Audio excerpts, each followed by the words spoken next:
വേദിയിലും സദസ്സിലുമായിരിക്കുന്ന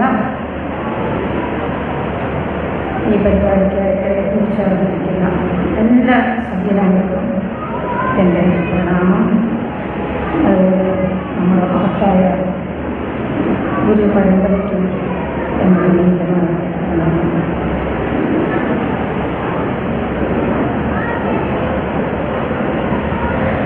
വളരെയധികം സന്തോഷം തരുന്ന സ്നേഹനിർഭരമായ ഒരു അന്തരീക്ഷത്തിലുള്ള ഈ ഒരു കൂടിച്ചേരൽ ഇത് തികച്ചും ദൈവികമായ ഒരു സങ്കല്പമാണ് എനിക്ക് തോന്നുന്നത്.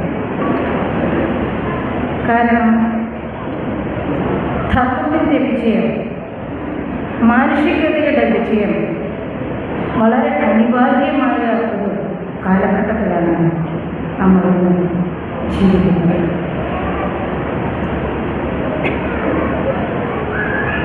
നമ്മൾ ഇവിടെ ഒന്നിച്ചു കൂടിയിരിക്കുന്നത് മുമ്പേ നമ്മുടെ സ്വാഗതം പറഞ്ഞതുപോലെ ഇതൊരു താൽക്കാലിക കൂടിച്ചേരലല്ല, ഇതൊരു വലിയ മാറ്റത്തിൻ്റെ തുടക്കമാണ്. എന്നൊരു സംഭവമാണ്. ഒരാൾ സ്വന്തം വീട്ടിൽ നിന്ന് എങ്ങനെയോ അകന്നു പോയി വളരെ വിജനമായ യാതൊരു പരിചയമില്ലാത്ത സ്ഥലത്ത് വളരെ അങ്ങനെ അലഞ്ഞു നടക്കേണ്ടി വന്നു. വളരെ കാലം അങ്ങനെ ആരുമില്ലാത്തവർ, പരിചയക്കാരൊന്നുമില്ലാത്ത ഒരു യാചകനെ പോലെ അലഞ്ഞു നടന്നു. അങ്ങനെ ഒരിക്കൽ അദ്ദേഹത്തിന് സ്വന്തം വീട്ടിനെ കുറിച്ച് അറിയാനുണ്ടായി. വീട്ടിൽ തിരിച്ചെത്താൻ കഴിയുമെന്നോ അതിനുള്ള വഴിയും എല്ലാം അദ്ദേഹത്തിൻ്റെ മുന്നിൽ തുറക്കപ്പെട്ടു. അദ്ദേഹത്തിനുണ്ടാകുന്ന സന്തോഷമില്ലാണ്. വളരെ കാലം സ്വന്തം വീട്ടിൽ നിന്ന് നടന്നുപോയി വെറുമൊരു കൃഷക്കാരനെ പോലെ അറിഞ്ഞു നടന്നിട്ട് സ്വത്തുള്ള ജീവിക്കാൻ എല്ലാ സൗകര്യമുള്ള സ്വന്തം വീട്ടിലേക്ക് തിരിച്ചെത്താനാണ്. അതിനുള്ള വഴി തുറക്കപ്പെട്ടു. അദ്ദേഹത്തിനുണ്ടാകുന്ന സന്തോഷം അതെല്ലായിരിക്കും. സത്യത്തിൽ നമ്മുടെ സ്വത്വത്തിലേക്കുള്ളൊരു തിരിച്ചു പോകാൻ, നമ്മുടെ സ്വന്തം വീട്ടിലേക്കുള്ളൊരു തിരിച്ചു പോകാൻ, നമ്മുടെ സ്വത്വത്തിലേക്ക് നമ്മൾ തിരിച്ചു പോകുമ്പോഴാണ് നമ്മുടെ ജീവിതത്തിലെല്ലാം ഉള്ളവരായി തീരുന്നത്. നമുക്ക് സന്തോഷവും സംതൃപ്തിയും സമ്പത്തും എല്ലാം ഉണ്ടായിത്തീരുന്നത് നമ്മുടെ സ്വത്വത്തിൽ തിരിച്ച് എത്തുമ്പോഴാണ്. ഓരോ പൗരനും ഓരോ വ്യക്തിയും സ്വന്തം സ്വത്വം തിരിച്ചറിയുമ്പോഴാണ് യഥാർത്ഥത്തിൽ രാഷ്ട്രം സ്വത്വത്തിലേക്ക് ഉയരുന്നത്. അതുകൊണ്ടാണ് നമ്മൾ അതിനെ വളരെ സന്തോഷം തരുന്ന. കാരണം സ്വത്വം അത് ഹിന്ദുത്വമാണ്, അത് നമ്മുടെ ഭാഷ സംസ്കാരമാണ്, നമ്മുടെ തനതായ സംസ്കാരം, നമ്മുടേതായ സംസ്കാരം. അതിൻ്റെ സ്വഭാവ സന്തോഷവും സംതൃപ്തിയും ആനന്ദവുമാണ്, സ്നേഹമാണ്.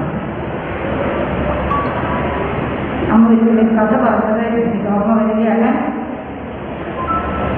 ആ കഥ നമ്മൾ വേറെ സന്ദർഭത്തിൽ പറഞ്ഞതാണെങ്കിലും അതിവിടെ വളരെ അനുയോജ്യമാണ്. അതായത് കാട്ടിലെ രാജാവായ സിംഹം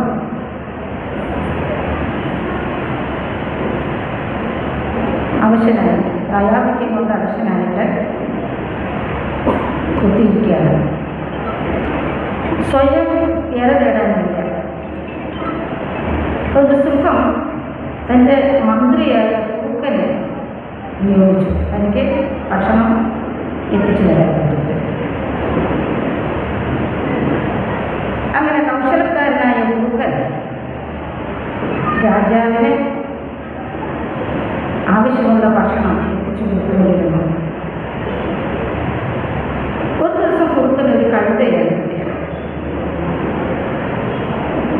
എങ്ങനെ ഈ കവിതയെ തൻ്റെ രാജാവിൻ്റെ സന്നിധിയിലേക്ക് എത്തിക്കും? കൗശലക്കാരനാണല്ലോ തുർക്കൻ കവിതയെ സമീപിച്ച് പറഞ്ഞു, നിന്നെ പോലെ ഒരാളെ ഞാൻ കാത്തിരിക്കുകയാണ്. കാരണം ഞങ്ങളുടെ രാജാവിന് പ്രായമില്ല, അനന്തരാവകാശി പറയാനില്ല. രാജാവിൻ്റെ പിൻഗാമിയായിട്ട് അടുത്ത രാജാവായിട്ട് ഒരാളെ കണ്ടെത്താനായിട്ട് ഞാൻ തിരഞ്ഞു നടക്കുന്നു. സത്യം പറഞ്ഞാൽ വളരെ സന്തോഷമാണ്. നീ ഇപ്പം തന്നെ എന്നോട് വരണം, നമുക്ക് രാജാവിനെ മുഖം കാണിക്കണം. നിന്നെ രാജാവ് തീർച്ചയായും ഇഷ്ടപ്പെടും. അടുത്ത രാജാവ് നീ തന്നെ. കടുത്തയ്ക്ക് വളരെ സന്തോഷമായി. രാജാവ് പോലെ കടുതെല്ലാം പലപ്പോഴും സമ്മതിച്ചു. തുർക്കൻ്റെ കൂടെ രാജാവിൻ്റെ മുന്നിലേക്ക് ചെന്നു. രാജാവിന് മന്ത്രിയായ തുർക്കനെല്ലാം പറഞ്ഞു കൊടുത്തു, ഇതാണ് നമ്മുടെ അടുത്ത രാജാവാണ് പോകുന്നത്. അങ്ങനെ കുറച്ച് നേരം കുശിലൊക്കെ പറഞ്ഞിട്ട് ശരിയെന്നാൽ നീ ഇവിടെ തന്നെ നമുക്ക് വിശ്രമിക്കാം. കുറച്ച് മാറി അവിടെ വിശ്രമിക്കാൻ ഇരുന്നു. പോകുന്ന സമയത്ത്, തിരിയുന്ന സമയത്ത് സിംഹം കഴുതയുടെ വാലൊക്കെ കാണിച്ചു പോകും. അപ്പോൾ കഴുതയ്ക്ക് ഭയങ്കര വിഷമം. എന്തൊക്കെ അയ്യോ വാല് പോയത്. അപ്പോൾ കൗശലക്കാരനാണല്ലോ കുറുക്കൻ. കുറുക്കൻ പറഞ്ഞു, നിനക്ക് മനസ്സിലായില്ലേ, അത് നിന്റെ നന്മയ്ക്ക് വേണ്ടിയിട്ടാണ്. കാരണം സിംഹാസനത്തിൽ ഇരിക്കുമ്പോഴേ ഈ വാല് തടസ്സമാണ്, അതുകൊണ്ടാണ്. ഓ അങ്ങനെയാണ്, ശരി. അവരെപ്പോഴും രാജാവിനെ മുന്നിൽ പോയി. അടുത്തത് കുറച്ച് ദിവസം കഴിഞ്ഞപ്പോൾ തീറ്റയൊക്കെ കൊടുത്ത് നല്ല പുല്ലൊക്കെ കൊടുത്ത് കഴുതയെ നല്ല തീറ്റ കൊടുത്തതൊക്കെ തടിച്ച് കൊടുത്തു കഴുത. കുറുക്കൻ പറഞ്ഞു, മന്ത്രിയായ കുറുക്കൻ പറഞ്ഞു, നീ നമുക്ക് രാജാവിൻ്റെ അടുത്തേക്ക് പോകാം, ചിലപ്പോൾ ഇന്ന് നിൻ്റെ കിരീടധാരണം ഉണ്ടാകും, നമുക്ക് പോകാം. അതിലേക്ക് സന്തോഷം, മന്ത്രിയെ നമ്മളല്ലേ. അങ്ങനെ രാജസന്നിധിയിലേക്ക് എത്തി. രാജാവ് കുശലൊക്കെ പറഞ്ഞു, കൊതിയോടെ നോക്കി. തിരിച്ചു പോകാൻ നേരം കഴുതയുടെ രണ്ട് ചേരിയും കാണിച്ചു. അപ്പോൾ കഴുതയ്ക്ക് സങ്കടം, എന്തെങ്ങനെ നീ വിഷമിക്കണ്ട, ഇതെന്തിനാണെന്നറിയോ രാജാവ് അങ്ങനെ ചെയ്തത്? നീ രാജാവാകുന്നത് കിരീടം വെക്കാൻ ഈ ചെവി തടസ്സമാണ്, അതുകൊണ്ടാണ് നീ ചെയ്തത്. ഓ അതാണ് ശരി, നമുക്ക് കുറച്ച് നേരം 2 ദിവസം കഴിഞ്ഞ് വരാം. പോയി 2 ദിവസം കഴിഞ്ഞപ്പോഴത്തേക്ക് ഒന്നുകൂടി പുല്ലൊക്കെ കൊടുത്ത് നല്ല ഭക്ഷണപ്രദം തടിച്ച് കൊടുത്ത് കഴിയാം. ഇന്നെന്താണ് എൻ്റെ കിടക്കാൻ ഉണ്ടാകും, കാരണം കുറച്ച് ദിവസം ആയി വന്നിട്ട്. ശരി, നമുക്ക് പോകാം. രാജസന്നിധിയിലേക്ക് ചെന്നു. രാജാവ് നോക്കുമ്പം നല്ല മാംസളമായ ധാരിച്ച് കൊടുത്തിരിക്കുന്നത് കഴുതയെ കണ്ടപ്പോൾ രാജാവിനെ സിംഹത്തിനെ അടക്കാനായില്ല, ചാടി വീട് കടിച്ചു വീഴുന്നത് ശാപം. എനിക്കെന്തായാലും ഇവിടെ പറയാൻ തോന്നാൻ കാരണം അമ്മ പറഞ്ഞ ഈ കഥ നമ്മൾ വേറൊരു വർഷത്തിൽ പറഞ്ഞതാണെങ്കിലും ഈ കഥ നമ്മുടെ കേരളത്തിൽ പ്രത്യേകിച്ച് മലപ്പുറം ജില്ലയിൽ വളരെ പ്രസക്തമാണ്. കുറച്ച് വർഷങ്ങൾക്ക് മുൻപ് വരെ, അതായത് ഞാനിവിടെ വഞ്ചേരി വന്നത് 30 വർഷമാണ് ഇവിടെ കേന്ദ്രീകരിച്ചെന്ന് പറഞ്ഞിരിക്കുന്നത്. കുറച്ച് വർഷം മുമ്പ് വരെ കേരളത്തിലെ പ്രത്യേകിച്ച് നമ്മുടെ മലപ്പുറത്തെ നമ്മുടെ ഹിന്ദുക്കളുടെ അവസ്ഥ ആ കരുതലിൻ്റെ അവസ്ഥയായിരുന്നു. ഇന്നിപ്പോൾ സ്ഥിതി മാറി. ഹിന്ദു ഉണർന്നു, സടകുടഞ്ഞു നീട്ടു. എല്ലാം പലരും തെറ്റിച്ചുടിക്കുന്നുണ്ട്. എല്ലാവരും ഉണർന്നു. സടകുടഞ്ഞു നീട്ടു എന്ന് പറയുന്നത് സത്യമാണോ? അത് നിങ്ങൾ ശ്രദ്ധിച്ചാൽ മതി.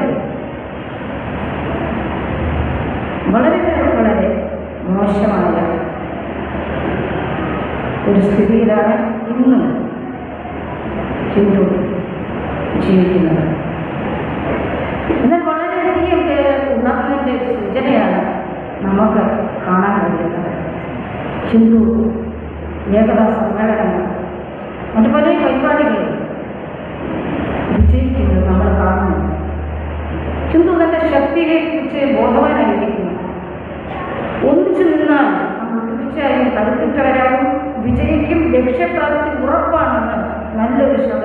ഹിന്ദുക്കൾക്ക് ബോധ്യം വന്നിരിക്കുന്നു.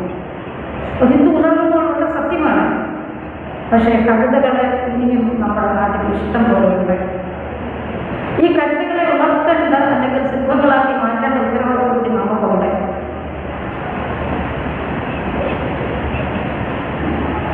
അമ്മ പറയാറുണ്ട്, മക്കളെ നിങ്ങൾ ഭയം കൊണ്ട് വളർത്തേണ്ട ആട്ടിൻകുട്ടികളല്ല, തേജസ്സും ഗാംഭീര്യവും ഉൾക്കൊണ്ട സിംഹക്കുട്ടികളാണ് നിങ്ങളുടെ ഉള്ളിൽ നിന്ന് സ്വയം ഉണ്ടാകുന്നതാണ് നിങ്ങൾക്ക് ഈ പ്രപഞ്ചത്തിൻ്റെ ചക്രവർത്തിയാണ്. നമ്മൾ വെറുതെ എന്താ പറയുന്നത്? അതെല്ലാം ഒരു പരമ്പരയിൽ ഋഷിമാർ അനുഭവം സ്വയം അനുഭവിച്ചിട്ട് അല്ലെങ്കിൽ അതുപോലുള്ള സിംഹക്കുട്ടികളെ അനേകം സിംഹക്കുട്ടികളെ വാർത്തെടുത്തുകൊണ്ടാണ് അമ്മയ്ക്ക് പറയുന്നത്. അവർ ചുമ്മാ പറയാറില്ല. അപ്പം അങ്ങനെ നമുക്ക് നമ്മുടെ ഉള്ളിലെ ശക്തിയെ തിരിച്ചറിഞ്ഞാൽ നമ്മൾ ഓരോരുത്തരും പ്രപഞ്ചത്തിൽ ചക്രവർത്തിമാരാകാനുള്ള ആ കഴിവ്, ആ പവർ നമ്മുടെ ഉള്ളിലുണ്ട്. സ്വാമി വിവേകാനന്ദൻ ഇത് തന്നെയാണ് പറഞ്ഞത്, ഉത്കൃഷ്ട ജാഗ്രത പ്രാപ്യ വരാൻ ശ്രേഷ്ഠതയെ സമീപിക്കണം. അത് അറിഞ്ഞവരെ, അത് അനുഭവിച്ചവരെ സമീപിക്കണം. അപ്പം ഇതാണ് ഞാൻ ആദ്യം പറഞ്ഞത്. നമുക്ക് സ്വത്വം, താൻ ആരാണ്, തൻ്റെ ശക്തി എന്താണ്, അങ്ങനെയല്ല അതറിഞ്ഞ നമുക്ക് നോക്കാം. നമ്മുടെ ഭാരതത്തിൽ, നമ്മുടെ കേരളത്തിൽ തന്നെ നോക്കൂ, സ്വത്വത്തെ അറിഞ്ഞവരെല്ലാം സ്നേഹസമ്പന്നരായിരുന്നു. സ്വത്വത്തെ അറിഞ്ഞവരെല്ലാം വളരെ സന്തോഷകന്മാരും സംതൃപ്തരുമായിരുന്നു. അവർ മറ്റുള്ളവരെ സന്തോഷവാന്മാരാക്കാൻ, മറ്റുള്ളവരെ ശക്തരാക്കാൻ ജീവിതം ഒഴിഞ്ഞു വെച്ചവരാണ്. നമുക്കറിയാം, സ്വാമി വിവേകാനന്ദൻ, ശ്രീരാമകൃഷ്ണദേവൻ, സീതാരാമദേവൻ, ചട്ടമ്പി സ്വാമികൾ എതിരെ നമ്മുടെ ആധ്യാത്മിക തലത്തിലേക്ക് പോകേണ്ട ഈ ലോകത്തിൽ നിന്ന് ഭൗതിക തലത്തിൽ എത്രയെത്ര മഹത് വ്യക്തിത്വങ്ങൾ ഓരോ സ്ഥാനം അലങ്കരിക്കുന്നു. അവരെല്ലാം ഹിന്ദുത്വത്തെ മാത്രമാണ് ആശ്രയിച്ചത്. അവരുടെ സ്വത്വത്തിൽ അല്ലെങ്കിൽ ഹിന്ദുത്വത്തിൽ ഉറച്ചു നിന്നതുകൊണ്ടാണ് അവരെല്ലാം സ്നേഹമായി തീർന്നത്. അവരെല്ലാം ഒടുങ്ങാത്ത സന്തോഷത്തിൻ്റെ ഉടമകളായിരുന്നത് അവരുടെ സ്വത്വത്തെ അവരറിഞ്ഞതുകൊണ്ട്, അതായത് ഹിന്ദുത്വത്തെ അവരറിഞ്ഞ ജീവിതത്തിൽ ആചരിച്ചതുകൊണ്ട്. അവരാരും കള്ളന്മാരായില്ല, അവരാരും പിടിച്ചുകർക്കാരായില്ല, അവരെല്ലാം ആരും ക്രൂരന്മാരായില്ല. എങ്ങനെ കഴിയുന്നത്? ഏകത എന്ന് പറഞ്ഞാൽ, ഹിന്ദുത്വം എന്ന് പറഞ്ഞാൽ അത് സ്നേഹമാണ്. അവിടെ ആരും നമുക്ക് അന്യരായിട്ടില്ല. ഏകം സത് വിപ്ര ബഹുധ വദന്തി, സത്തൊന്നേയുള്ളൂ, സത്യം ഒന്നേയുള്ളൂ. വൈരുദ്ധ്യങ്ങളുണ്ടാകാം. വൈരുദ്ധ്യങ്ങൾ പ്രകൃതിയുടെ സൗന്ദര്യമാണ്. എല്ലാ മനുഷ്യരും ഒരുപോലെ ഇരുന്നവർ, എല്ലാവരും ഒരേപോലെ ജോലി ചെയ്യുന്നവരായ എന്തൊരു വൈകൃതമാണ് ഈ പ്രപഞ്ചത്തിൽ എങ്ങനെ ജീവിക്കുന്നത്? അപ്പോൾ വൈരുദ്ധ്യം ശരിക്കും അത് ആവശ്യമാണ്. പക്ഷെ എല്ലാ വ്യത്യാസങ്ങൾക്കും അതീതമാണ്, എല്ലാത്തിനും ആധാരമാണ്, എല്ലാത്തിനെയും കൂട്ടിയിണക്കമാണ്. അല്ലെങ്കിൽ എല്ലാത്തിനും ഒരുപോലെ നിൽക്കുന്ന, ഒരുപോലെ വ്യാപിച്ചു നിൽക്കുന്ന ഒരു സത്തയുണ്ട്.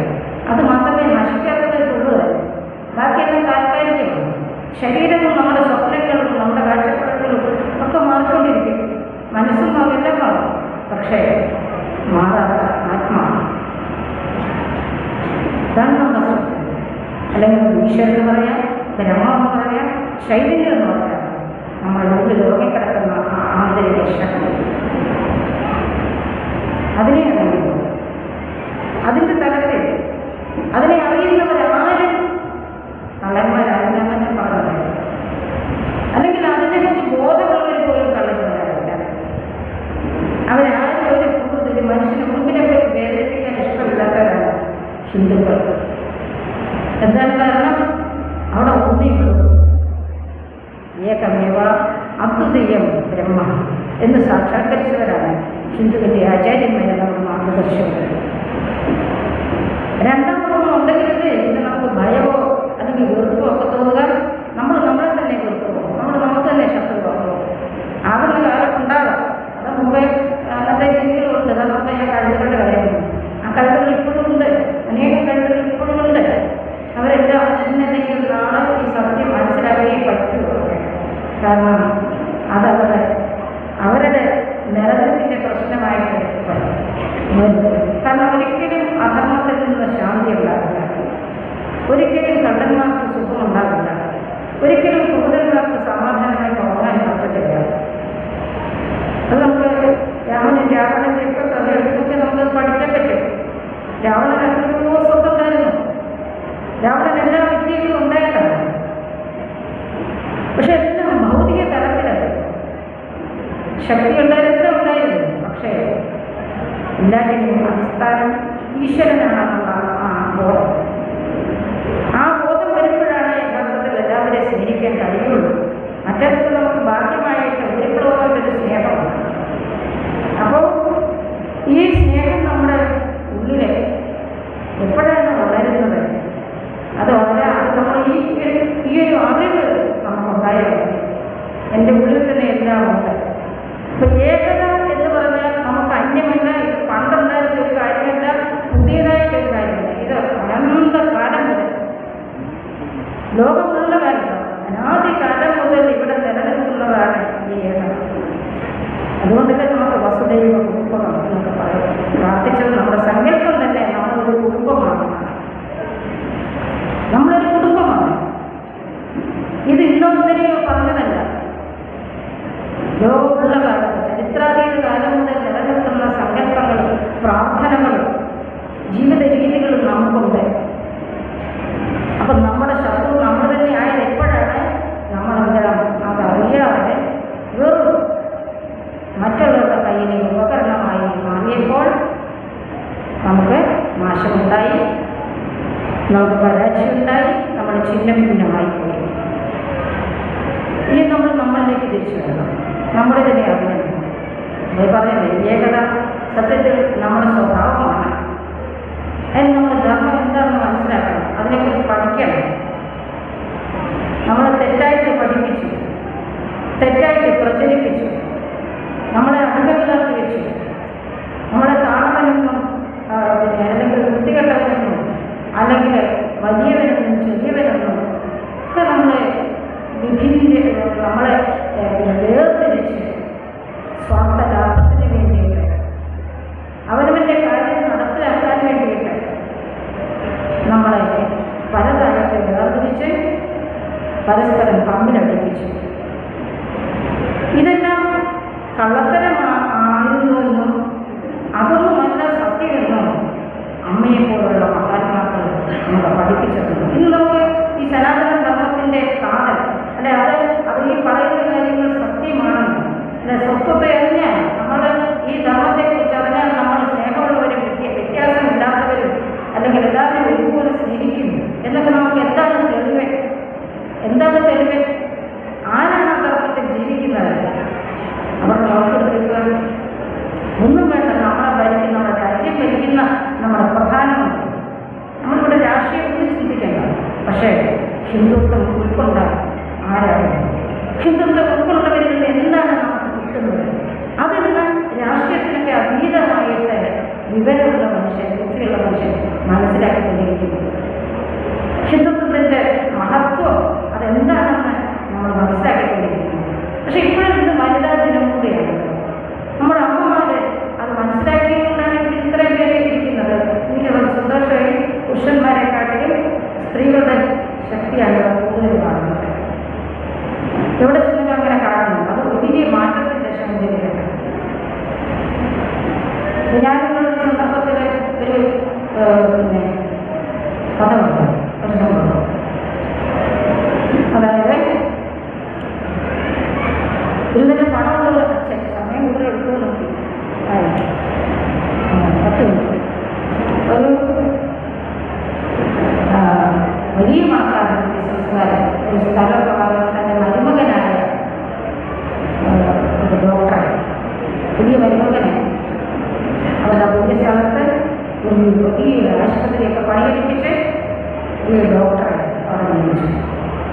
വിഷമകരമാണ്.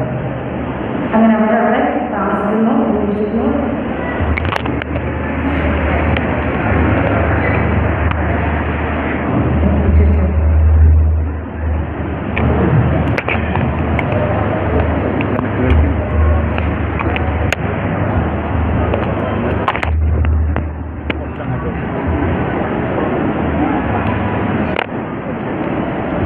അപ്പോൾ ഈ ഡോക്ടർ വളരെ നല്ലൊരു ഡോക്ടറായിരുന്നു. പക്ഷേ അവിടെ താമസം തുടങ്ങി 1 വർഷം കഴിഞ്ഞപ്പോഴാണ് ഈ ഡോക്ടർ വൈകിട്ട് ജോലി കഴിഞ്ഞ് വീട്ടിലേക്ക് കയറി വരുന്നത്, അല്ലെങ്കിൽ ജോലി കഴിഞ്ഞ് ടൗണിലൊക്കെ ഒന്ന് ഇറങ്ങിക്കഴിഞ്ഞ് തിരിച്ചു വരുന്നത് പാട്ട് പാടിക്കണ്ടാണ്. ഉറക്കെ പാട്ടം പാടിക്കണ്ടാണ് വീട്ടിലേക്ക് കയറി വരുന്നത്. പാട്ടൊക്കെ പോയിട്ടാണ് ലെവലില്ലാതെ റോഡ് മുഴുവൻ അങ്ങോട്ടും ഇങ്ങോട്ടും ആടിക്കൊണ്ടാണ് വരുന്നത്. 2-3 സുഹൃത്തുക്കൾ കൂടെ ഉണ്ട്. അവർ കുടിമലയുടെ സുഹൃത്തുക്കളായിരിക്കും. അവരെ പിടിച്ചോണ്ടാണ് അദ്ദേഹം കൊണ്ടുവരുന്നത്. വീട്ടിൽ വന്ന് കയറിയാൽ ഒന്നുകിൽ ആ മുറ്റത്ത് തന്നെ ഛർദ്ദിക്കും, അല്ലെങ്കിൽ വരാന്തയിൽ കയറുമ്പോൾ ഛർദ്ദിക്കും. ഈ അമ്മ ഛർദ്ദിൽ കോരി വളർന്നു. ഈ ഭാര്യയെ കാണുമ്പോൾ ശരിക്കും ഈ നശിച്ച കൂട്ടുകെട്ട് ഒന്ന് മാറിയില്ലെങ്കിൽ ഈശ്വരൻ. ഞാനിത് എന്തിനാണ് പറഞ്ഞത്? നമ്മുടെ കുട്ടികളെ നമ്മൾ ഡോക്ടറാക്കാനും എഞ്ചിനീയറാക്കാനും സയൻറ്റിസ്റ്റാക്കാനും വക്കീലാക്കാനും ഒക്കെ ശ്രമിക്കുന്നു. അത് തീർച്ചയായും വേണ്ടതാണ്. ഭൗതികമായിട്ട് എത്ര ഉയരാമോ അത്രയും നമ്മൾ മക്കളെ ഉയർത്തണം. പക്ഷേ രണ്ടാമതൊരു വിദ്യയും അവർക്ക് കൊടുത്തില്ലെങ്കിൽ ഈ പറഞ്ഞ ഡോക്ടറെ പോലെ സാമൂഹിക രോഗികളായിട്ടുണ്ട്, ഇതിനേക്കാൾ വലിയ അക്രമങ്ങളായിട്ട് മാറി അവരവരുടെ ജീവിതം തന്നെ, കുടുംബത്തിൻ്റെ ജീവിതം തന്നെ തകർന്നു. അതുകൊണ്ട് ജീവിക്കാനുള്ള വിദ്യയോടൊപ്പം മക്കളെ ജീവിക്കാനുള്ള വിദ്യയോടൊപ്പം തന്നെ ജീവിതത്തെക്കുറിച്ചുള്ള വിദ്യയോടൊപ്പം കൊടുക്കണം എന്ന് അമ്മ പറയാറുണ്ട്. നമ്മുടെ സനാതന ധർമ്മത്തിൽ ഈ 2 തരം വിദ്യയുണ്ട്. നല്ല മനുഷ്യനാകാനുള്ള വിദ്യാഭ്യാസം കൊടുക്കേണ്ടത് വീട്ടിൽ നിന്നാണ്. വീട്ടിൽ അമ്മയും അച്ഛനും ചേർന്നാണ് കുട്ടിയെ ഒരു നല്ല മനുഷ്യനാക്കി മാറ്റാനുള്ള തയ്യാറെടുപ്പ് തുടങ്ങേണ്ടത്. വീട്ടിൽ നിന്ന് കിട്ടുന്നവരെ പിന്നെ വിപുലീകരിക്കാനേ കഴിയും. നമ്മുടെ കുട്ടികൾ നമ്മൾ വഴിതെറ്റിപ്പോയിട്ടും അവരച്ഛനെ എന്നെ നോക്കാത്തവരും ദുഷ്ടന്മാരും അക്രമികളും ഒക്കെയായി മാറുന്ന കാഴ്ച അത് കാണുമ്പോൾ വെറുതെ നമ്മൾ സ്കൂളിനെ കോളേജിനെ സമൂഹത്തിന് കുറ്റം പറഞ്ഞിട്ട് കാര്യമില്ല. അമ്മമാർക്കാണ് അവരുടെ ഒന്നാമത്തെ.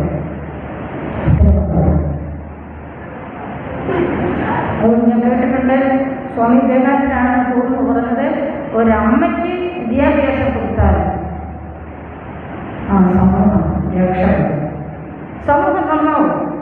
എന്നാൽ ഒരച്ഛന് വിദ്യാഭ്യാസം, ഒരു പുരുഷന് വിദ്യാഭ്യാസം കൊടുത്താൽ ഒരു കുടുംബം രക്ഷപ്പെടും. എന്നാൽ സ്ത്രീക്കാണ് വിദ്യാഭ്യാസം കൊടുക്കുന്നതെങ്കിൽ ഒരു കുടുംബമല്ല സമൂഹം രക്ഷപ്പെടും.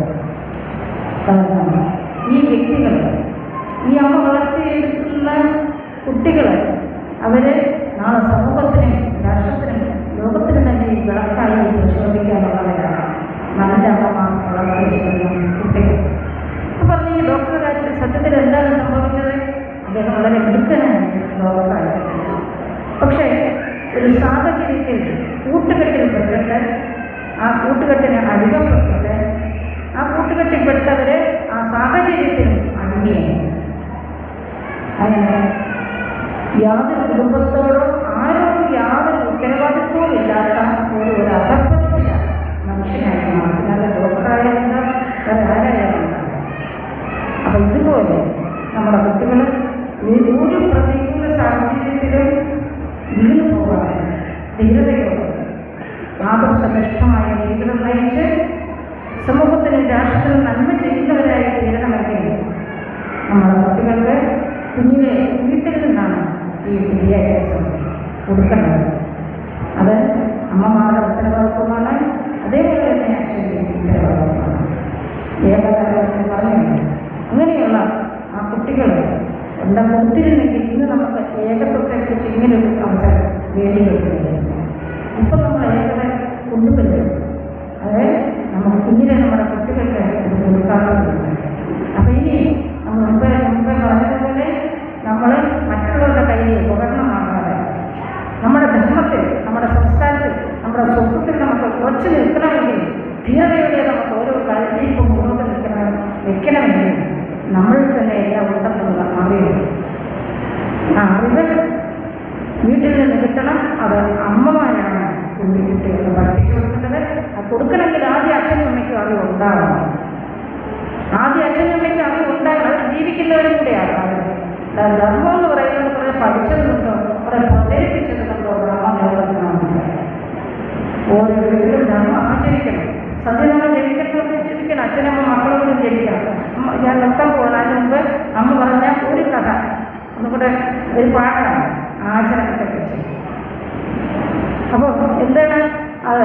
ഒരിക്കലേ ഒരച്ഛൻ, അതായത് സനാതന ധർമ്മത്തെക്കുറിച്ചുള്ള ക്ലാസ്സൊക്കെ കേട്ട് കാണും അദ്ദേഹം. അതുകൊണ്ടാണ് അദ്ദേഹം വീട്ടിൽ വന്ന് മോനോട് പറഞ്ഞു, മോനെ നീ ഒരിക്കലും നൈറ്റ് ക്ലബിലൊന്നും പോകരുത്. കാരണം കൂട്ടുകാരുമായിട്ടൊക്കെ നല്ല ഉല്ലസിക്കുന്ന കുട്ടിയാണ്.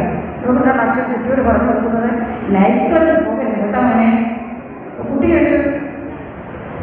കുട്ടിക്ക് പിന്നെ എന്തോ വേണ്ടാത്ത കാര്യം അങ്ങനെ തോന്നി. പക്ഷെ ഇങ്ങനെ ഇടയ്ക്ക് അച്ഛൻ പറഞ്ഞു കുട്ടിക്ക് തോന്നി ഒരു ഔഷധിക്കും എന്താണ് ഈ നൈറ്റ് ക്ലബ് എന്തായാലും അച്ഛൻ ഇടയ്ക്കിടെ ഇങ്ങനെ പറയുന്നുണ്ട്, ഒന്ന് പോയി കണ്ടാൽ കൊള്ളാം അവനും ഒരു തോന്നൽ. അപ്പോൾ ഒരു ദിവസം രാത്രിയിൽ അത്താഴമൊക്കെ കഴിഞ്ഞിരിക്കും കുട്ടി അച്ഛനോട് പറഞ്ഞു, അച്ഛാ ഞാൻ ഇന്ന് നൈറ്റ് ക്ലബിൽ പോയി. അപ്പോൾ അച്ഛൻ ആകെ പോയോ? ആ പോയിച്ചാ. എന്നിട്ട് നീ എന്താ കണ്ടത്? അച്ഛൻ പറഞ്ഞിട്ട് ഇവിടെ കാണാൻ പാടില്ലാത്തവർ കാണുന്നത്. നീ എന്താ കണ്ടത്? എന്ത് കാണാൻ കാണാതെ എന്ത് കണ്ടു എന്ന് പറയുന്നത്? കുട്ടി പറഞ്ഞു, ഞാൻ അച്ഛനെ അവിടെ കണ്ടു. കുട്ടി പറഞ്ഞു, ഞാൻ അവിടെ അച്ഛനെ കണ്ടു. അപ്പോൾ എന്താ കുട്ടിയെ പഠിപ്പിച്ചത്? നൈറ്റ് പോകരുത്. പക്ഷേ അച്ഛനൊക്കെ വളരെ സജീവമാണ്. എന്നിട്ട് അത് കുട്ടിയോട് പറയുന്നത്.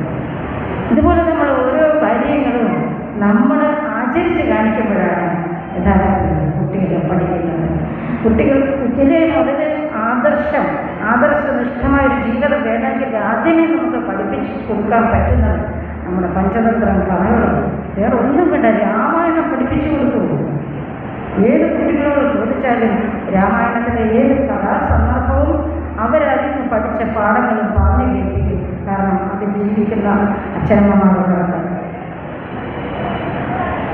ഞാൻ പറഞ്ഞു വന്നത് ഇപ്പോൾ ഒന്നുകൂടി പറയുകയാണ്. ആദ്യം തുടങ്ങി വരികയാണ്. എന്താണ് നമ്മുടെ സന്തോഷത്തിൻ്റെ കാരണം എന്താണെന്ന് നിങ്ങൾക്ക് മനസ്സിലായില്ലേ? നമ്മൾ അടിമത്തത്തെക്കുറിച്ച് നമുക്ക് ബോധമുണ്ട്. നമ്മൾ കഴുതകളല്ലാന്ന് നമുക്ക് ബോധമുണ്ട്. നമ്മൾ സിംഹങ്ങളാണെന്ന് നമുക്ക് ബോധമുണ്ട്. നമുക്ക് ഉയരാനും ശക്തരാകാനും കഴിയും. നമ്മൾ ഒന്നാണെന്നുള്ള ബോധം പറഞ്ഞു. നമ്മൾ പലതല്ല. അങ്ങനെ നമ്മളെ അങ്ങനെ ഭിന്നിപ്പിച്ചതാണ്. സ്വാർത്ഥ ലാഭത്തിന് വേണ്ടിയിട്ട് പലരും നമ്മളെ ഭിന്നിപ്പിച്ചു. ജാതിയുടെ കാര്യത്തിലൊരു ഭിന്നത നമ്മുടെ സനാതന ധർമ്മത്തിൽ പറയുന്നില്ല. അവിടെ ഏകമാണ്. എല്ലാവരും ഒന്നാണെന്നേ പറഞ്ഞിട്ടുള്ളൂ. ഇത് ആരാരൊക്കെ വളർച്ച ചിന്തിച്ച് നോക്കുന്നു. ഇപ്പോഴും ഇത് വിശ്വസിച്ച് അതിന് അടിമപ്പെട്ട് ജീവിക്കുന്ന എത്രയോ ചെറുപ്പക്കാരാണ്. എനിക്ക് അവരോട് വളരെ സഹതാപം തോന്നുന്നു. ഈശ്വരനെ നശിക്കുകയാണെന്ന് പ്രത്യക്ഷത്തിൽ നമ്മുടെ മുൻപിലുണ്ടല്ലോ. എന്നിട്ട് എന്തിനാണ് നമ്മൾ സംശയിക്കുന്നത്? പ്രത്യക്ഷത്തിൽ നമ്മുടെ ഉള്ളിലുണ്ട്. ഏതെങ്കിലും ഒരു സനാതന ധർമ്മത്തെ ഉൾക്കൊണ്ട ഒരു വ്യക്തി തെറ്റ് ചെയ്യുന്നുണ്ടോ? അവൻ കുടുംബത്തിന് നാശം ഉണ്ടാക്കുന്നുണ്ടോ? അവൻ ഏതെങ്കിലും ഒരു സാമൂഹ്യ ദ്രോഹം ചെയ്യുന്നുണ്ടോ? അവൻ എല്ലാവരെയും ചേർത്ത് പിടിക്കുന്നു. നമുക്ക് നമ്മ സനാതന ധർമ്മത്തെ തന്നെയാണ് ഉൾക്കൊണ്ടത്. പൂർണ്ണമായി നമ്മ സനാതന ധർമ്മത്തെ ഉൾക്കൊണ്ട് സനാതന ധർമ്മത്തിന്റെ ജീവിക്കുന്ന മാതൃകയാണ്. അതുകൊണ്ട് അമ്മയ്ക്ക് ജാതിയോ മതമോ ഒന്നുമില്ല, രാഷ്ട്രീയമില്ല. അമ്മ എല്ലാത്തിനെയും ചേർത്ത് പിടിക്കുന്നു. അമ്മയോടുള്ള സ്നേഹം കൊണ്ട് അവർ സനാതന ധർമ്മത്തിൽ ജീവിക്കാൻ തയ്യാറാണ്. അങ്ങനെ നമ്മൾ കോടിക്കണക്കിന് ആളുകളെ മാറ്റിയെടുക്കും. അവരെന്താ സനാതന ധർമ്മത്തെ വിശ്വസിക്കുന്നു. ഞാനിത് പറഞ്ഞപ്പോൾ നിങ്ങളോട് ഈ സന്ദർഭത്തിൽ ഒരു ഉദാഹരണത്തിന് പറഞ്ഞു നിർത്താൻ. അതായത് നമ്മുടെ ഈ മലപ്പുറം ജില്ലയിൽ നിന്ന് ഒരു കുട്ടി നമ്മുടെ ഞാൻ സ്ഥലം പറയണമെന്ന് വിചാരിച്ചില്ല. പക്ഷെ മലപ്പുറമാണെന്ന് പറയുകയാണ്. കാരണം അവിടുത്തെ ഒരു കുട്ടി ഒരു പയ്യൻ, പാവപ്പെട്ട വീട്ടിലൊരു മുസ്ലിം പയ്യൻ നമ്മുടെ ആശ്രമത്തിൽ വന്നിരിക്കുകയായിരുന്നു. അവിടെ നാശമൊന്നും ആയിട്ടില്ല, ഒരു ഷെട്ടൊക്കെ ഉള്ളത്. പക്ഷെ അവിടെ അമ്മയുടെ വീട്ടിൽ ഫോട്ടോ വെച്ചിട്ട് അവിടെ അമ്മയുടെ ഭർത്തമാരുടെ മാമൻ ചെയ്യും. അദ്ദേഹം അങ്ങോട്ട് ചെന്നു. എല്ലാ ദിവസവും വൈകുന്നേരമാണ് അദ്ദേഹം ആരും ഇല്ലാത്ത സമയത്ത് ഷെഡല്ലേ അടക്കൊന്നും തോന്നുന്നില്ല. അവിടെ വന്നിട്ട് കുറേ ഇരുന്ന് കരയുകയും പറയുകയും വെറുതെ മൗനമൊക്കെ ചെയ്യും. വീട്ടുകാരറിയാതെ വീട്ടിൽ ഭയങ്കര കോലാഹലമാണ് അവിടെ പോകുന്നത് പറഞ്ഞപ്പോൾ. പാവങ്ങളാണെങ്കിലും 4-5 6 മക്കളുണ്ട്. 6 പെൺപിള്ളേർ ഇവനൊരാണാണ്. അപ്പോൾ എന്തായാലും ഈ വീട്ടിലെ സ്ഥിതി എന്ന് ആലോചിച്ച് അച്ഛൻ വയ്യാതെ കിടക്കുകയാണ്, പട്ടിണിയാണ്, ആരും സഹായിക്കാനില്ല. ആ അവസരത്തിലാണ് ഇവൻ ഇച്ചിരിയൊരു സമാധാനത്തിൽ ഇവിടെ വന്നിരിക്കുന്നത്. പക്ഷെ എന്നിട്ടും അവിടെ ചീത്ത പറയുന്നത് അവിടെ പോകാൻ ഇവരെ ദിവസം പെട്ടെന്ന് അപ്രത്യക്ഷമായി. ഈ ഫോട്ടോയുടെ മുന്നിൽ ഇരുന്നാൽ ഇത്രയും സമാധാനം കിട്ടുന്നുണ്ടെങ്കിൽ എനിക്ക് അവിടെ അമ്മയുടെ സന്നിധിയിൽ പോയാൽ എന്തായാലും കിട്ടുക. അവനവിടെ പോയി. എവിടെയാണ് വീട്ടുകാർക്ക് അറിയില്ല. 10 ദിവസം അവിടെ താമസിച്ചു. അവൻ അമ്മയോട് സത്യം പറഞ്ഞാൽ ഒന്നും തുറന്നു പറഞ്ഞില്ല. കാരണം മുസ്ലിമാണെന്ന് അറിഞ്ഞാൽ മറ്റുള്ളവരെടുത്ത് കഴിയുന്നത് എന്നെ ഇതിന് പുറത്താക്കത്തില്ല. അമ്മയുടെ വിശ്വാസമാണ്. എന്നാലും അമ്മ പറഞ്ഞിട്ട് ആരെങ്കിലും അറിഞ്ഞെങ്കിലും ആരും അറിയാതിരിക്കാനായിട്ട് അമ്മയോട് ഒന്ന് പറഞ്ഞു. പക്ഷേ എന്നും അമ്മയുടെ മടിയിൽ കിടന്ന് കുറേ കരയും. അങ്ങനെ ഒരു ദിവസം ഇദ്ദേഹം ഈ അച്ഛൻ വാഴ പിടിച്ച് കിടക്കാന്ന് പറഞ്ഞില്ലേ, ഒരു ദിവസം ഈ അച്ഛൻ ഇങ്ങനെ കിടക്കുന്ന സമയത്ത് മുറിയിലൊരു സുഗന്ധം, അദ്ദേഹത്തിൻ്റെ വാക്കിൽ, ഈ മകൻ്റെ വാക്കിൽ തന്നെ ഞാൻ പറയുക. അമൃതപുരിയിലെ അദ്ദേഹം ഒരു സത്സംഗത്തിൽ അമ്മയുടെ തൊട്ടടുത്തിരുന്ന് പറയുകയാണ്. ഇപ്പോൾ അദ്ദേഹത്തിന് ഒരു സുഗന്ധം അനുഭവപ്പെടുകയാണ് ഈ അച്ഛൻ. കുറച്ച് കഴിയുമ്പം ഒരു സ്ത്രീ വന്ന് ഇദ്ദേഹത്തിന് ഇതൊന്നും ആരാണെന്നൊന്നും അറിയില്ല. അത് അടുത്തിരുന്നു, കാല് തടവി കൊടുത്തു. വിഷമിക്കേണ്ട മോനെ എല്ലാം മാറിക്കൊള്ളൂ എന്നൊക്കെ പറഞ്ഞിട്ട് പിന്നെ കുറച്ച് കഴിഞ്ഞ് പോവുകയും ചെയ്തു. ഇതൊന്നും ഈ മകൻ അറിയുന്നേ ഇല്ല. 10 ദിവസം കഴിഞ്ഞ് അദ്ദേഹം വീട്ടിൽ വന്നു.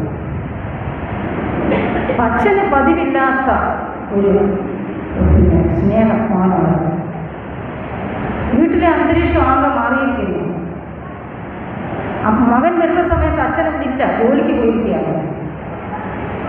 മാത്രമല്ല മകനോട് വളരെ സ്നേഹം. വീട്ടിലെല്ലാവർക്കും ഭയങ്കരമാണ്. പക്ഷേ ഈ സംഭവം അദ്ദേഹം ഒരാളോടും പറഞ്ഞില്ല. മകൻ വന്നപ്പോൾ തുറന്നു പറഞ്ഞു. കാരണം ഒന്നാമതേ ഇവർക്കാർക്കും വിശ്വാസമില്ല. ഇവരെല്ലാം നിന്നെ ഒന്നുകൂടി ശരിക്കും. അതുകൊണ്ട് ഞാൻ ആരോടും പറഞ്ഞു, മോൻ വന്നിട്ട് പറയാതിരിക്കുകയായിരുന്നു ഇങ്ങനെ ഒരു സംഭവം. വീട്ടിലെ അന്നത്തെ ആ ഇരുട്ട് മാറിയിരിക്കുന്നു. എവിടെയും ഒരു സന്തോഷത്തിൻ്റെ അന്തരീക്ഷം. അച്ഛൻ ആരോഗ്യത്തോടെ ജോലിക്ക് പോകാൻ തുടങ്ങിയിരിക്കുന്നു. അവൻ അവിടെ നിന്ന് കരയാൻ മാത്രമേ കഴിഞ്ഞുള്ളൂ. അപ്പോൾ ഞാൻ ആലോചിക്കുകയും എവിടെയാണ് വ്യത്യാസം നമുക്ക്? എവിടെയാണ് ഹിന്ദു, എവിടെയാണ് മുസ്ലിം, എവിടെയാണ് ക്രിസ്ത്യൻ? സ്നേഹമാണ്. സനാതന ധർമ്മം ആകെ മൊത്തം സ്നേഹമാണ്. സ്നേഹത്തിന് എവിടെയാണ് വ്യത്യാസം? സ്നേഹത്തിന് എവിടെയാണ് വൈരുദ്ധ്യം? നമുക്ക് പല ജാതികളില്ല. അത് ജോലിയുടെ ആവശ്യത്തിന് വേണ്ടിയിട്ട്, വാസനയുടെ അനുസരിച്ച് ഭഗവത്ഗീതയിൽ പറഞ്ഞിട്ടുണ്ട്. കർമ്മത്തിന് വേണ്ടിയിട്ട് ഓരോ കർമ്മം ചെയ്യുന്നവർക്ക് ഓരോർക്ക് പറഞ്ഞു. കാലക്രമത്തിൽ ഇതുപോലുള്ള സ്വാർത്ഥികൾ അന്നും ഉണ്ടായിരുന്നു. ആരൊക്കെ വന്നിട്ട് അതിൽ വിഷം ചേർത്ത് മനുഷ്യനെ ജീവിപ്പിച്ചു.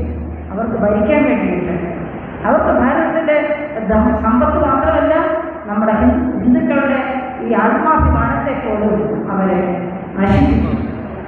നിങ്ങൾ അടിമകളാണെന്ന് നിങ്ങൾക്ക് ഒന്നുകൊള്ള, നിങ്ങൾ ദരിദ്രരാണ്, നിങ്ങളെ ഇവിടുത്തെ സവർണ്ണ ഉപദ്രവിക്കുകയാണ് എന്നൊക്കെ പറഞ്ഞിട്ട് ഇവിടുത്തെ പാവങ്ങളെയെല്ലാം വേറെയാക്കി തിരിച്ച് അവർ എല്ലാം അടിച്ചു മാറ്റി. നമ്മുടെ സമ്പത്തും നമ്മുടെ ആത്മാഭിമാനവും നമുക്കുള്ളതെല്ലാം കൊണ്ടുപോയ വിദേശികൾ മാത്രമല്ല, നമ്മുടെ രാജ്യത്ത് തന്നെ നമുക്ക് ശത്രുക്കളുണ്ടായി. എങ്ങനെയാണ് നമ്മുടെ രാജ്യത്ത് നമുക്ക് ശത്രുക്കളുണ്ടായത്?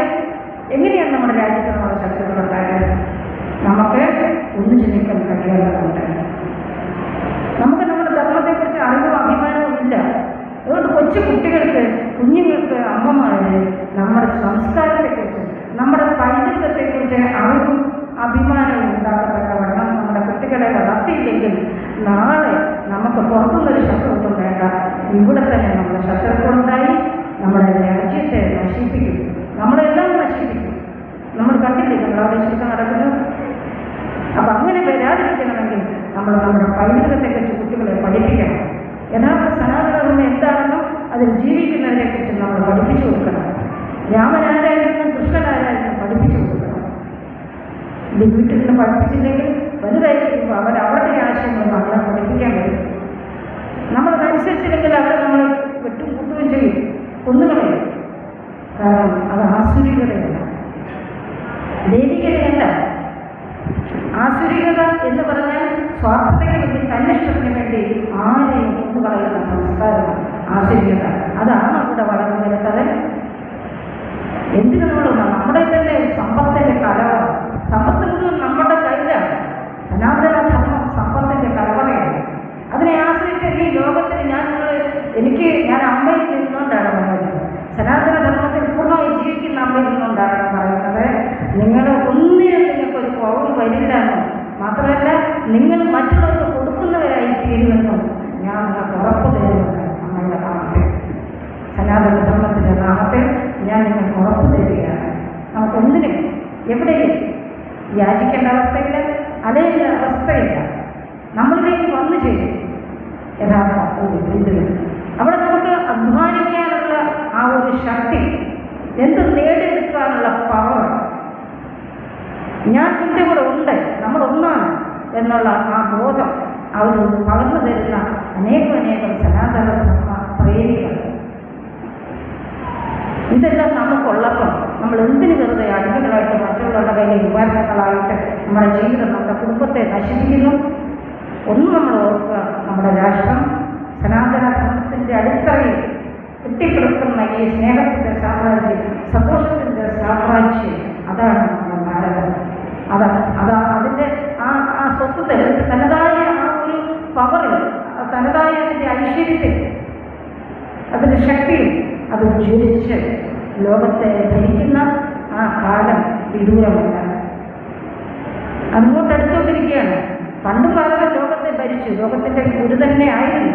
പക്ഷെ മുമ്പേ പറഞ്ഞതുപോലെ നമ്മളെ പലരും അടിമകളാക്കി തീർത്തു. ഇന്നതെല്ലാം നമുക്ക് നഷ്ടമായിട്ട് തിരിച്ചു വന്നുകൊണ്ടിരിക്കുകയാണ്. നമ്മൾ ലോകം ഒരു സ്ഥാനത്തേക്ക് വരികയാണ്. അപ്പോൾ നമ്മളതിന് കുറച്ച് പേര് ഇങ്ങനെ വെറുതെ അടിമകളായിട്ട് മറ്റുള്ളവരുടെ കയ്യിലെ പാവങ്ങളായിട്ട് ഇങ്ങനെ കരഞ്ഞു കഴിയുന്നു. ഇതിന് നമ്മൾ കരയുന്നു. നമ്മളൊക്കെ രാജാക്കന്മാരായിട്ട് ജീവിക്കേണ്ടതല്ല. അതാണ് സനാതന ധർമ്മത്തിൻ്റെ പവർ. ഞാൻ കൂടുതൽ എല്ലാവരും മുഖ്യ പ്രഭാഷകനൊക്കെ ഇരിക്കുന്നു. ഞാൻ കുറച്ച് ഓർമ്മിപ്പിച്ചതേ ഉള്ളൂ. എല്ലാം നമ്മളിൽ തന്നെയുണ്ട്, നമ്മൾ ഒന്നാണ്. ആ ഒരു ഉത്തമ ബോധ്യം വന്ന കാര്യം ഞാൻ നിങ്ങളുമായിട്ട് പങ്കുവെച്ചതാണ്. എല്ലാവർക്കും ആ സത്യത്തെ ഉൾക്കൊണ്ട് ജീവിക്കാൻ അമ്മ കരുത്ത് തരട്ടെ. ജഗദീശ്വരൻ നമ്മളെല്ലാം അനുഗ്രഹിക്കട്ടെ എന്ന് പ്രാർത്ഥിച്ചുകൊണ്ട് ഇന്നത്തെ ഈ സനാതന ഹിന്ദു ഏകതാ സമ്മേളനം ഔപചാരികമായി ഉദ്ഘാടനം ചെയ്യുന്നതായിട്ട് ഞാൻ അറിയിക്കുന്നു. അമ്മയുടെ പാദത്തിൽ അർപ്പിക്കുന്നു.